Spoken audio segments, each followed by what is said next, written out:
Então, se você acordar no meio da noite e seus brinquedos estiverem se mexendo sozinhos, pode ser que você seja a primeira pessoa a provar que Toy Story é real. Of the shape of a square, if you really want to find it. So look with care for the shape of a square. Look all alone, can you find? Mas também pode ser outra coisa. Oi, eu sou Fabiane e esse é o Projeto 1001. Você pode não lembrar, mas certamente você ouviu essas notas musicais. Mesmo que não reconheça imediatamente, com certeza são familiares, estão lá no fundinho da memória. E se eu te dissesse que são uma forma de alienígenas se comunicarem com as pessoas? Calma, não precisa se desesperar. Ninguém implantou uma mensagem subliminar na sua mente. São alienígenas se comunicando sim, mas em um filme de ficção, até onde a gente sabe. Já os cinéfilos veteranos devem estar gritando comigo do outro lado da tela.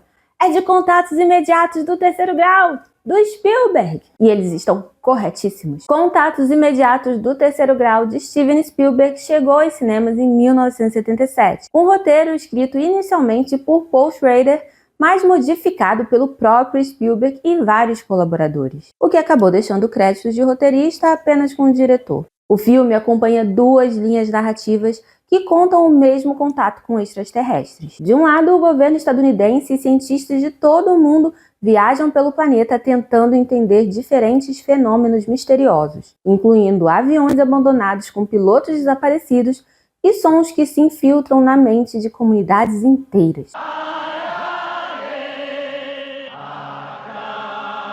Guiados pelo comando do cientista francês Claude Lacombe, vivido por ninguém menos que o cineasta François Truffaut. Pensa num rolê aleatório. Na outra linha narrativa, Roy Neary, personagem de Richard Dreyfuss, é um homem comum, um eletricista enviado para corrigir uma falha misteriosa que deixou uma cidade inteira às escuras. Ele tem dois contatos bastante vívidos com alienígenas e, a partir daí, fica obcecado com os visitantes, ao ponto de abandonar mulher e filhos em uma busca por uma forma misteriosa que ele não para de enxergar. Junto com ele, a mãe solteira vivida por Melinda Dillon, que também avistou os OVNIs e tenta resgatar seu filho de 3 anos levado por eles, o pequeno Barry. Ambas as histórias culminam no contato do título. Segundo a classificação de contatos imediatos com alienígenas, criada pelo ufologista J. Allen Hynek, o terceiro grau indica observações humanas de verdadeiros alienígenas ou seres animados. A gente segue principalmente a obsessão de Roy por respostas cujas perguntas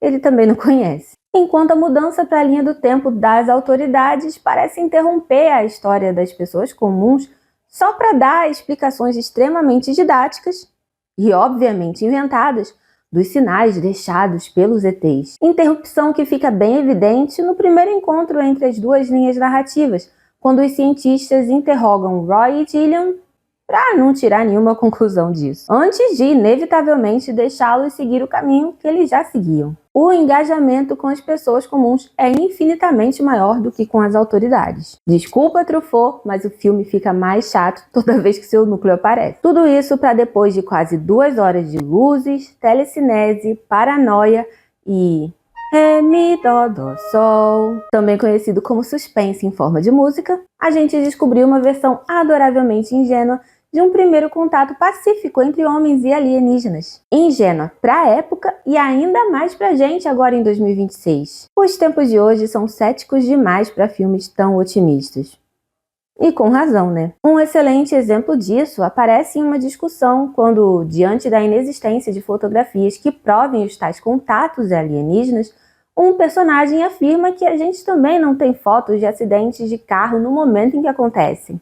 Então, hoje em dia, com câmeras em cada esquina e no bolso de todo mundo, a gente tem não apenas imagens de acidentes de carro, mas de inúmeros eventos raros e, mesmo assim, ninguém ainda provou a existência de alienígenas. O próprio Spielberg admite a ingenuidade e conta que esse foi um dos motivos para ter feito ET e Guerra dos Mundos, que vão de encontro a esse seu primeiro olhar otimista em relação aos contatos com os alienígenas. Resta saber que caminho o diretor vai seguir em sua nova empreitada no universo dos aliens, em Dia D, que estreia agora em 2026. De volta a Contatos Imediatos, a ingenuidade vem de acreditar que as autoridades e exército aceitariam servir apenas de apoio tático para os cientistas, ou que nenhum desses homens da ciência teria o desejo incontrolável de capturar e estudar um dos pequenos visitantes, ou ainda que todos os humanos envolvidos no evento aceitariam numa boa o fato de que os carinhas vêm abduzindo pessoas por décadas apenas porque eles benevolentemente devolveram todo mundo no final. Mas tá tudo bem, não tem nada de errado em descobrir os pontos de vista onde o copo tá meio cheio de vez em quando. E mesmo que a história não estivesse bem amarrada, coisa que ela tá, as inovações tecnológicas dos efeitos especiais e a trilha sonora do sempre eficiente John Williams já valeriam a importância histórica e o título de clássico que a produção carrega.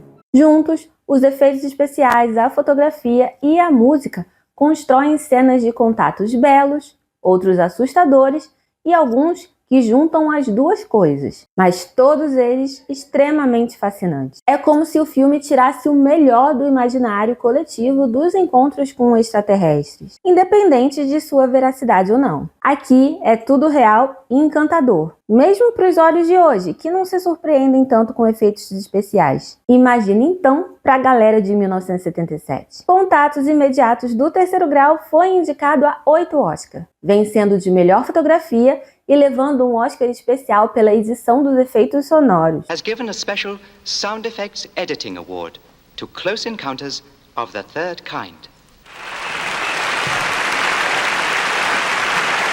The award goes to Mr. Frank Warner.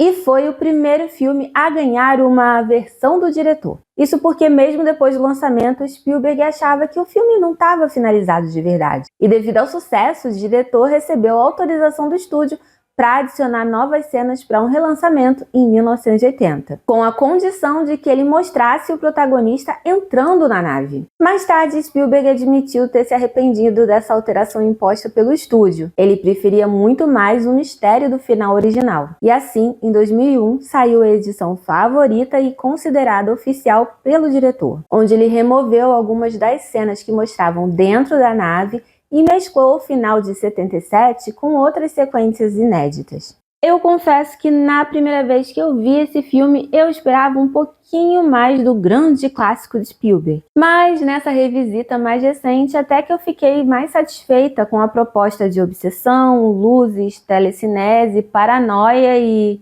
Ré, Mi, Dó, Dó, Sol. Diz aí nos comentários qual dos aliens de Spielberg é o seu favorito. O meu ainda é o ET de 1982 e tem vídeo sobre esse filme aqui no canal. Eu vou deixar o link na descrição e nos cards. E antes de sair para conferir o outro vídeo, não esquece de seguir, compartilhar e curtir. Obrigada por assistir esse vídeo e até o próximo filme.